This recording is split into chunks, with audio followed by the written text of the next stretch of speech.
লিটু রে, আমি তো তোর বড় ভাই। তুই আমার সাথে এমন ব্যবহার করতে পারিস না। এটা কিন্তু তোর মোটে উচিত হচ্ছে না।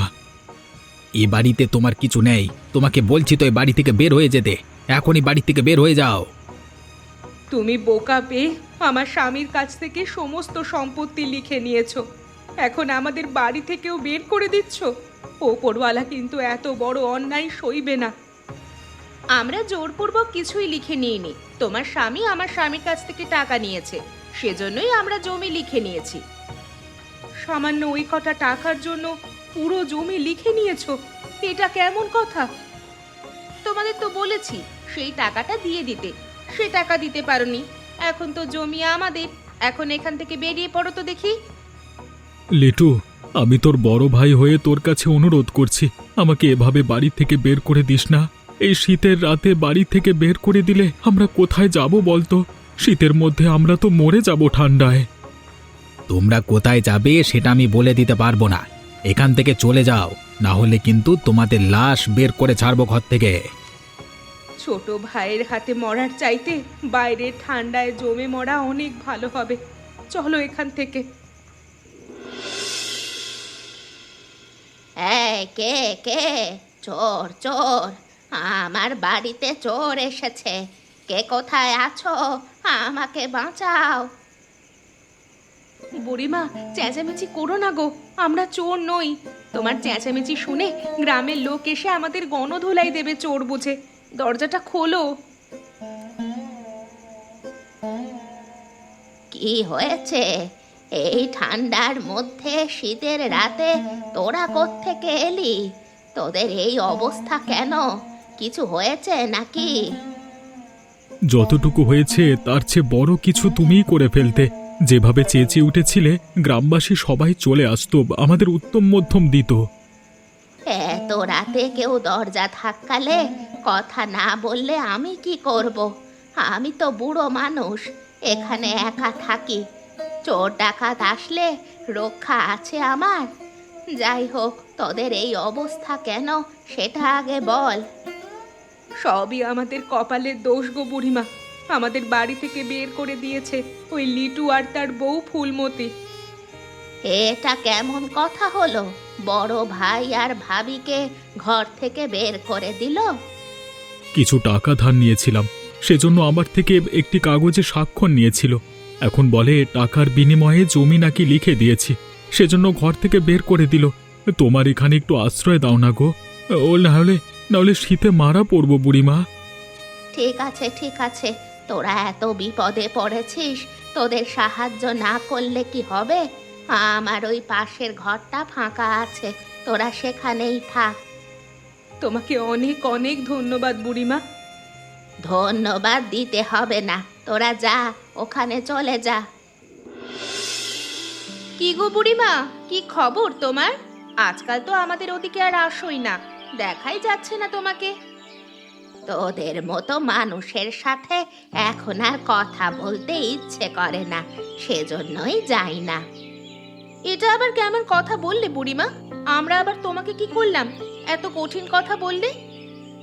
যারা নিজেদের কাছের মানুষদেরই ঘর থেকে বের করে দিতে পারে, কিছু টাকার জন্য জমি লিখে নিতে পারে, সেসব মানুষ আর যাই হোক ভালো মানুষ হবে না।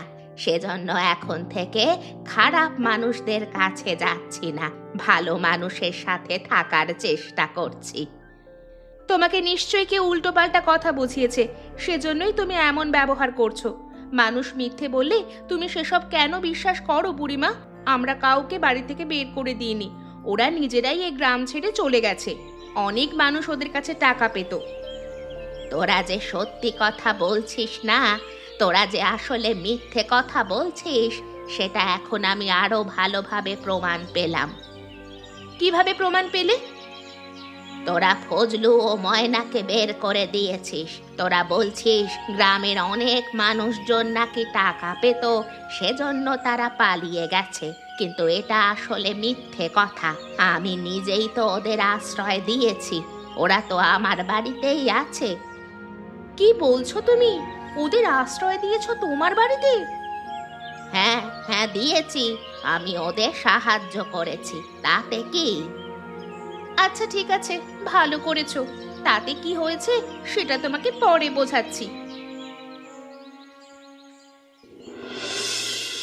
তুমি এখানে বুড়ি, আমি তো তোমার কাছেই যাচ্ছিলাম। আমার কাছে আবার কেন যাচ্ছিলে? আমি তোদের সাথে কোনো ধরনের সম্পর্ক রাখতে চাই না। আমার সাথে তোরা আর কখনো কথা বলবি না। তুমি মনে হচ্ছে বুড়ি এখন আমাকে ঠিকঠাক ভাবে চেনো না। ঘাটে যে তোমার নৌকাটা বাঁধা রয়েছে সেটা তো দেখতেই পাচ্ছ। কালকে যদি এই নৌকাটা ডুবে যায় তখন কেমন হবে? এটা কেমন কথা বলছিস তুই লিটু? নৌকাটা কাজ সেরে মাত্র 2-3 দিন হলো পানিতে নামিয়েছি। এই নৌকাটা দিয়ে মাছ ধরে আনলেই আমার সংসার চলে। আমি এটা ভাড়া দিই। এটা ডুবে যাবে কেন? এখন তো ডুবছে না, কখন ডুবে যায় সেটা তো আর বলা যায় না। লিটু, তুই কি আমাকে হুমকি দিচ্ছিস? আমি যে হুমকি দিয়ে থেমে থাকি না সেটা এই গ্রামের সবাই ভালো করেই জানে। তোমার বাড়িতে যাদের আশ্রয় দিয়েছো আজকের মধ্যে তাদের বাড়ি থেকে বের করে দাও, না হলে তোমার কপালে কি আছে নিজেও টের পাবে না। এটাই আমার শেষ কথা বলে গেলাম, মনে রাখবে। কি হয়েছে বুড়িমা? তোমাকে এত চিন্তিত লাগছে কেন? কিছু হয়েছে নাকি? আমি যে কি করব নিজেও বুঝতে পারছি না। সেই দুপুর থেকে একটা কথাই ভাবছি, কোনোভাবেই কিছু বুঝতে পারছি না কি করব। বল। আমাদের ডেকেছো কেন সেটা বলো, তাহলেই তো আমরা বুঝতে পারবো তোমার এত চিন্তা কিসের। আজকে তোর ছোট ভাই লিটুর সাথে আমার কথা হয়েছিল। তোরা তো ভালো করেই জানিস নদীর পাড়ের ওই নৌকাটা দিয়েই আমার সংসার চলে। কদিন আগেই নৌকাটা সারিয়েছি। লিটু এসে আমাকে হুমকি দিল আবার নৌকা নাকি ডুবিয়ে দেবে। এটা আবার কেমন কথা বুড়িমা? লিটু তোমার নৌকা ডুবিয়ে দেবে কেন? লিটুর সাথে তোমার শত্রুতা কিসের? তুমি কি করেছিলে লিটুর সাথে? আমার সাথে লিটুর কোনো ধরনের শত্রুতা নেই। লিটুকে আমি কিচ্ছু করিনি। তাহলে লিটু এমন করে বলছে কেন তোমার কাছে সেটা জিজ্ঞেস করনি? জিজ্ঞেস তো আমি অবশ্যই করেছি। তোদের এ বাড়িতে আশ্রয় দিয়েছি সেজন্য ক্ষেপে গেছে। তোদের যদি এ বাড়ি থেকে বের করে না দেই তাহলে লিটু আমার নৌকা ডুবিয়ে দেবে। এখন আমার তো কিছুই করার নেই। আমি কি করব বল তোরা? বুড়িমা, তোমায় এত চিন্তা করতে হবে না। আমাদের জন্য তোমার কোনো ক্ষতি হয়ে যাবে সেটা আমরা চাই না। সকাল হলেই আমরা চলে যাব, তুমি কোনো চিন্তা করো না। কি গো, তুমি এসে এখানে বসলে কেন? রাত হওয়ার আগে থাকার যে একটা ব্যবস্থা করতে হবে। অনেক পথই তো হাঁটলাম, কোনো জায়গাতেও থাকবার জন্য এক টুকরো জায়গা পেলাম না। শীতের দিনে এইভাবে বাইরে তো থাকা যাবে না। দেখো, এ বটগাছটা কত বড়। আমরা চাইলে এখানে আমাদের বাড়ি তৈরি করতে পারি। এসব কি বলছো তুমি? দিনের বেলাও মানুষ এখানে ভয়ে আসে না, আমরা কি না এখানে বাড়ি তৈরি করব? এখানে মানুষ আসে না, সেই জন্যই তো সবচেয়ে ভালো। লিটু জানতেও পারবে না আমরা এখানে আছি। লিটু যদি জানতে পারে আমরা অন্য কোথাও আশ্রয় নিয়েছি তাহলে নিশ্চয়ই সেখান থেকেও আমাদের তাড়িয়ে দেবে। সেজন্য আমরা এই দূরে এসে এই বটগাছের নিচে আমাদের ঘর তৈরি করব। বটগাছটা কত বড়, দুপাশ দিয়ে বেড়া দিতে হবে না। বাতাস এমনিতেই বটগাছে আটকে থাকবে। শীতের দিনে মনে হচ্ছে কষ্ট কম হবে এখানে। তুমি যে বুদ্ধিটা দিয়েছো একদম খারাপ নয়, বুদ্ধিটা ভালো আছে। আমি কখনো খারাপ বুদ্ধি দিই নাকি? আমার বুদ্ধি সবসময় ভালো থাকে। এতই বুদ্ধি যে নিজের সম্পত্তি ছোট ভাইকে সব লিখে দিয়েছো। একই কথা বলে আর কত কথা শোনাবে? এখন একটু বাদ দাও না। আসো, ঘর তৈরির কাজে লেগে পড়ি দুজন। চলো চলো, কাজ শুরু করে দেই। তোকে এত করে বললাম এই রাস্তাটা ভালো না, এখান দিয়ে যাওয়ার কোনো দরকার নেই, তাও আমার কোনো ধরনের কথাই শুনলি না। আগে সবার মুখে শুনে এসেছি রাস্তাটা ভালো না, আজকে সেজন্য নিজেরাই আসলাম, দেখি রাস্তাটার কি হয়েছে। আসবি তুই একা আসতিস, আমাকে আনলি কেন? আমি কি তোকে জোর করে এনেছিলাম নাকি? তোকে তো বললাম তুই অন্য পথ দিয়ে যা, তুই আমার সাথে আসলি কেন? তুই ভালো করেই জানিস একা আমি রাতে হাঁটতে ভয় পাই। তুই যেখান দিয়ে যাবি আমি তোর পেছনে পেছনে সেখানেই যাব, ঠিক আছে? সেজন্য তুই এই পথ বেছে নিয়েছিস। তাহলে এখানে আবার আমার দোষ কোত্থেকে আসলো সেটা বল। দোষের কথা নয়, আমার ভীষণ ভয় করছে রে। চল এখন আমরা ফিরে যাই, অন্য রাস্তা দিয়ে বাড়ি ফিরি। শুধু যে এজন্য এখানে এসেছি এমনটা নয়, অন্য পথ দিয়ে বাড়ি যেতে দ্বিগুণ সময় লাগে। আজকে এমনিতেই দেরি হয়ে গেছে, সেজন্য তাড়াতাড়ি ফেরবার জন্য এখান দিয়ে এসেছি। আরে লালন, চেয়ে দেখ চেয়ে দেখ, এই বট গাছের ওখান দিয়ে কিভাবে ধোঁয়া উঠছে আকাশের দিকে। হ্যাঁ, নিশ্চয়ই বট গাছের ওখানে কোনো শয়তান কিছু রান্না করছে। মানুষের মগজ রান্না করছে কিনা কে জানে। আমার পাগুলো কাঁপছে রে। তুই তো ঠিক কথাই বলেছিস, এখন তো আমারও ভয় করছে। পালা রে দুলাল, পালা। কি হয়েছে কি? আজকে দেখছি গ্রামের সবাই এখানে মজা জমিয়েছ। দুলাল এবং লালন কি এমন গুরুত্বপূর্ণ কথা বলছে? তোমরা সবাই মনোযোগ দিয়ে শুনছো? আমরা এমন কথা বলছি যেটা শুনলে তোমার গায়ের সমস্ত লোম দাঁড়িয়ে যাবে। কি বলছো কি? কি এমনটা হয়েছে কি যেটা শুনলে আমার সমস্ত লোম দাঁড়িয়ে যাবে? এই গত রাতে আমরা সেই পুরনো বটতলা রাস্তাটা দিয়ে ফিরছিলাম কাজ শেষ করে। হঠাৎ সেখানে আসতেই কেমন যেন গন্ধ পেলাম, নানান রকমের আওয়াজ হচ্ছিল। আমরা সামনে এগোতে দেখি বট গাছের আগা দিয়ে ধোঁয়া বের হচ্ছে। এতে ভয় পাওয়ার কি হলো? শীতের দিন বট গাছ দিয়ে ধোঁয়া বের হতেই পারে, তাতে ভয় পাওয়ার কি আছে? তুমি যদি সেখানে থাকতে না, তোমার ঘাড় মটকাতো। আমরা কোনো রকমে বেঁচে ফিরেছি। আমরা সেখানে দেখেছি মানুষের মগজ রান্না হচ্ছে, সেই জন্যই ধোঁয়া উঠছিল। কি বলছো কি? নিচের চোখে দেখেছো? এটা কেমন কথা বলছো? আমরা দেখেছি কি অন্য লোকের চোখ দিয়ে নাকি? যত সব ফাও কথা তোমার। কি রে ফুলমতি, তুই হঠাৎ করে আমার বাড়িতে কি মনে করে? তুই তো এখানে আসিস না। এতদিন তোমার এখানে কেন আসেনি সেটা তুমি ভালোভাবেই বুঝতে পেরেছো। সেটা তো অবশ্যই আমি বুঝতে পেরেছি। তা আজকে হঠাৎ করে কি মনে করে? যার জন্য আসিনি সেসব তো সমাধান হয়ে গেছে। এখন তো ওরা এই গ্রামে নেই, অন্য কোথাও হয়তো চলে গেছে। তোমার সাথে আমাদের ভালো সম্পর্ক, সেটা নষ্ট করে লাভ আছে? এজন্যই তোমার একটু খোঁজ খবর নিতে আসলাম। যাই হোক, এতদিনে তাহলে বুঝতে পারলি। তা কি এমন সংবাদ নিয়ে এসেছিস জানিয়ে গল্প করতে চাচ্ছিস? তুই তো গল্প করার প্রয়োজন পড়লেই এখানে আসিস, তাছাড়া তো আসিস না। গ্রামের নিষিদ্ধ যে রাস্তাটা বটগাছে, সেখানে নাকি গ্রামের মানুষেরা মানুষের মগজ রান্না করার ধোঁয়া উঠতে দেখেছে। সব কথা কে বলে? কোথা থেকে শুনিস সেসব কথা তুই? পুরো গ্রাম এটা বলা বলি করছে। বটতলায় কেউ থাকে না, দিনের বেলাও ভুলে কেউ যায় না। সেখান থেকে ধোঁয়া উঠছে রান্নার। নিশ্চয়ই শয়তানি আত্মারা করেছে, বুঝতেই তো পারছো। এটা বলতেই তুই এখানে এসেছিলি? আমি তো তোমার ভালোর জন্যই এসেছি, তোমাকে সাবধান করতে এসেছি। তুমি তো একা থাকো, এখন থেকে একটু সাবধানে থাকবে। আচ্ছা ঠিক আছে, তুই আমার অনেক বড় উপকার করেছিস। এখন থেকে আমি সাবধানেই থাকবো। আচ্ছা ঠিক আছে, আমি তাহলে গেলাম। কি বুড়িমা, তুমি কোত্থেকে আসলে? আমরা এখানে আছি সেটা তুমি কিভাবে জানো? তুমি যে এখানে এসেছো, কেউ তোমাকে দেখে ফেলেনি তো? তাহলে কিন্তু আমাদের বিশাল বড় সর্বনাশ হয়ে যাবে বুড়িমা। তা নিয়ে তোদের এত চিন্তা করতে হবে না।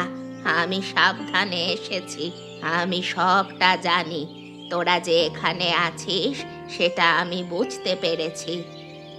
তুমি আমাদের বাঁচালে। তুমি আবার কাউকে বলো না যে আমরা এখানে আছি, কেউ জানে নাকি? আমি কাউকে বলবো না, কেউ জানেও না। কিন্তু আমার কথা হচ্ছে, তোরা লোকজনদের ভয় দেখাচ্ছিস কেন? এটা আবার কেমন কথা বললে বুড়িমা? আমরা তো কাউকে ভয় দেখাইনি এখন অবধি। ও আচ্ছা, এখন সবটা বুঝতে পেরেছি। কি বুঝতে পেরেছো আমাদেরও বলো। গ্রামের সবার মধ্যে রটেছে যে এই বটতলায় নাকি ভূত প্রেত থাকে। তারা নাকি এখানে মানুষের মগজ রান্না করে। গ্রামবাসী সবাই ভয় পালাচ্ছে, এ পথে কেউ আসছে না। হায় হায়, তাহলে এখন কি হবে? গ্রামবাসী সবাই ভয় পেতে থাকবে তো। গ্রামবাসীরা কার কি হোক সেটা তোদের দেখার বিষয় নয়। আমার কাছে একটা ভালো বুদ্ধি আছে। তোরা যদি সে অনুযায়ী কাজ করতে পারিস তাহলে দেখবি তোদের দিন আবার পাল্টে যাবে। কি বুদ্ধি বলো তো বুড়িমা, বলো বলো। আমি এটা দেখে অবাক হচ্ছি। তুমি বুড়িমা, এত বুড়ো বয়সে তোমার এত সাহস কোত্থেকে আসে? গ্রামের কেউ এখানে আসতে রাজি হলো না, তুমি আমাকে নিয়ে এলে। তোর মতো লোক গ্রামে খুবই কমই আছে। আমিও সব ভূত প্রেতে বিশ্বাস করি না, সেজন্য তুই তো সাহসী, তোকে নিয়ে এখানে আসলাম। দুজনে গিয়ে দেখবো ওখানে কি হচ্ছে। একদম গ্রামের সকল গুজব আমরা ভাগিয়ে দেব। ওই তো দেখা যাচ্ছে বট গাছের ওপর দিকে রান্নার ধোঁয়া উঠছে। আসলে এই ধোঁয়া শীতের জন্যই সৃষ্টি হচ্ছে, ধারে গেলেই বুঝতে পারবো। একদম একদম। হে কি, মাটির চাকটা কে মারলো? কাউকে তো দেখতে পাচ্ছি না। বুড়িমা, আমার তো প্রচন্ড ভয় লাগছে। তার মানে লোকের মুখে যা শুনেছিলাম তাই কি সত্যি হতে যাচ্ছে? কেমন যেন একটা মানুষ পোড়ানোর গন্ধ পাচ্ছি। বুড়িমা, তুমি আমাকে এখানে কেন আনলে? এখন আবার কি হবে? ওরে বাবা রে, ওই ভূত প্রেতগুলো এলো রে। আজকে মনে হচ্ছে আমাদের মগজোড়া রান্না করে খাবে। আমাকে বাঁচাও, ভূত এসেছে, বাঁচাও, আমাকে বাঁচাও। এখন আমার কি হবে গো বুড়িমা? আমার স্বামীকে তো ভূতে পেয়েছে, এখন কি হবে বলো তো? এতদিন তো আমরা বলেছিলাম, তোমার স্বামী সেটা বিশ্বাস করেনি, এখন নিজেই বুঝলো কি মজা। এই ভূত আর কোনোদিন লিটুকে ছাড়বে না। এই সব বুড়ির দোষ। আমার স্বামীকে তুমি সেখানে নিয়েছিলে, কেন নিয়েছিলে গো? কি রে লিটু, তোর বউ এসব কি বলছে? আমি তোকে বাঁচিয়ে আনলাম, তোর বউ কিনা এখন আমাকেই দোষ দিচ্ছে। বুড়িমাকে কেউ কিচ্ছু বলবে না, বুড়িমা আমাকে বাঁচিয়েছে। বুড়িমা, তখন আর কি হয়েছিল আমাকে একটু বলো, আমি তো জ্ঞান হারিয়ে ফেলেছিলাম। বটতলার ভূতটা ভালো আছে, খারাপ মানুষকেই শাস্তি দেয়, ভালো মানুষকে কিচ্ছু করে না। তুই অজ্ঞান হওয়ার পর আমি শব্দ শুনতে পেলাম, তুই নাকি তোর ভাইকে ঠকিয়ে সমস্ত সম্পত্তি নিয়েছিস, সেজন্য ওই ভূত ক্ষেপে আছে। তুই যদি তোর এই ভুল শুধরে নিস তাহলে ভূত তোকে ছেড়ে চলে যাবে, না হলে সব সময় তোর সাথেই থাকবে। আমার ভাইরা কোথায়? কিছুই তো আমি তা জানি না বুড়িমা, এখন কোত্থেকে তাদের পাবো? তোমার কাছে নিশ্চয়ই তাদের সন্ধান আছে। আমি জানি, যেভাবেই হোক তাদের আনার ব্যবস্থা করো তুমি, আমি আমার ভুল শুধরে নিতে চাই। এত করে যেহেতু বলছিস, আমি খোঁজ করে দেখি তোর ভাই আর তার বউকে খুঁজে পাওয়া যায় কিনা, পেলে নিয়ে আসবো। তুই ভুল করেও বাইরে যাবি না, তোকে কিন্তু তুলে নিয়ে যাবে।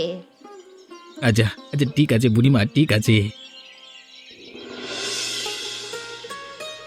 অনেক কষ্ট করে তোর ভাই আর ভাবিকে আমি জোগাড় করে এনেছি। কত পরিমাণ যে কষ্ট হয়েছে সেটা তোদের বলে বোঝাতে পারবো না। তারা তো এখানে আসতেই চাচ্ছিল না। এত করে বলেছি এ বাড়িতে আমরা আসবো না, এ বাড়িতে আমাদের কিচ্ছু নেই, এখানে কেন আনলে তুমি বুড়িমা? এটা কেমন কথা? ফজলুর ছোট ভাই অসুস্থ, ও এখানে আসবে না? যে ছোট ভাই আমাকে বাড়ি থেকে বের করে দিয়েছে, আমার সমস্ত সম্পত্তি নিজের নামে লিখে নিয়েছে, সেই ভাই অসুস্থ, সেজন্য এখানে আসবো আমি? আমি এত কিছু জানি না। লিটু আমাকে দায়িত্ব দিয়েছিল তোদেরকে এখানে আনার জন্য, আমি তোদেরকে এখানে এনে দিয়েছি। এখন লিটু কি করবে সেটা লিটুই জানে। বুড়িমা, তোমাকে অনেক অনেক ধন্যবাদ। দাদা বৌদি, তোমরা আমাকে ক্ষমা করে দাও, আমি ভুল করে ফেলেছি। এমন ভুল কখনো হবে না। আমি তোমাদের সম্পত্তি সমান ভাগে ভাগ করে দিচ্ছি তোমাদের নামে। দয়া করে আমার জন্য একটু আশীর্বাদ করো। কি গো, তুমি এখনো চুপ করে আছো কেন? তোমার ছোট ভাই না হয় একটা ভুল করে ফেলেছিল, সেটার জন্য এখন সে ক্ষমা চাচ্ছে। তোমার অবশ্যই তাকে ক্ষমা করে দেওয়া উচিত। যেহেতু ছোট ভাই ভুল করে মাফ চেয়েছে, তার উপরে আর কিছু থাকে না রে ফজলু। তুই যদি এখন তোর ছোট ভাইকে ক্ষমা করে না দিস তাহলে গ্রামবাসীরা সবাই এতে কষ্ট পাবে। তোর ছোট ভাইয়ের তরফ থেকে আমরাও ক্ষমা চাচ্ছি। ওকে তুই ক্ষমা করে দে, আর সমস্ত সম্পত্তি এখনই তোর নামে আবার ফিরিয়ে দিবে ও। কি রে লিটু, দিবি নে? দেবো দেবো, যা লাগবে সব দিয়ে দেবো, কোনো সমস্যা নেই।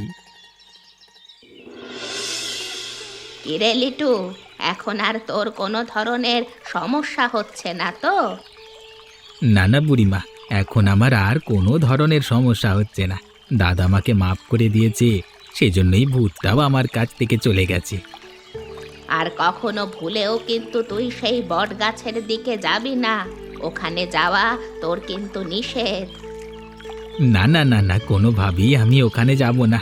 বাড়িতে একটু কাজ আছে, আমি বাড়িতে যাই, তোমরা গল্প করো। বুড়িমা, তুমি এত বড় একটা বুদ্ধি কিভাবে করলে? আমি নিজেও তো বুঝতে পারছি না কিভাবে কি করলে তুমি। আমার বুদ্ধি দিয়ে আমি তেমন কিছুই করি না, আগে সম্পূর্ণটা সাজানো হয়েছিল, পরে আমি একটু বুদ্ধি খাটিয়ে এদিক ওদিক করে ফেললাম, তাতেই সমস্ত কিছুর সমাধান হয়ে গেল। তোমাকে যে কি বলে ধন্যবাদ দেব বুড়িমা, তুমি না থাকলে এই অসাধ্য আমি কখনোই সাধন করতে পারতাম না। তেমন কিছু নয়, তুই যে একজন ভালো মানুষ, সেজন্যই আমি তোকে সাহায্য করার চেষ্টা করেছি। তোর জায়গায় অন্য কোনো খারাপ মানুষ হলে নিশ্চয়ই আমি তাকে কোনো ধরনের সহযোগিতাই করতাম না। লিটু আসল সত্যটা যখন জানতে পারবে, নিশ্চয়ই তোমার অনেক বিপদ হবে। আমরা না চাইলে আসল সত্যিটা কোনোভাবেই জানা যাবে না। কিন্তু গ্রামের মানুষ শুধু শুধু ওই বটগাছটার নিচে যেতেই বা ভয় পাবে, সেটা কি হবে? আমি তো সেটাই চাই।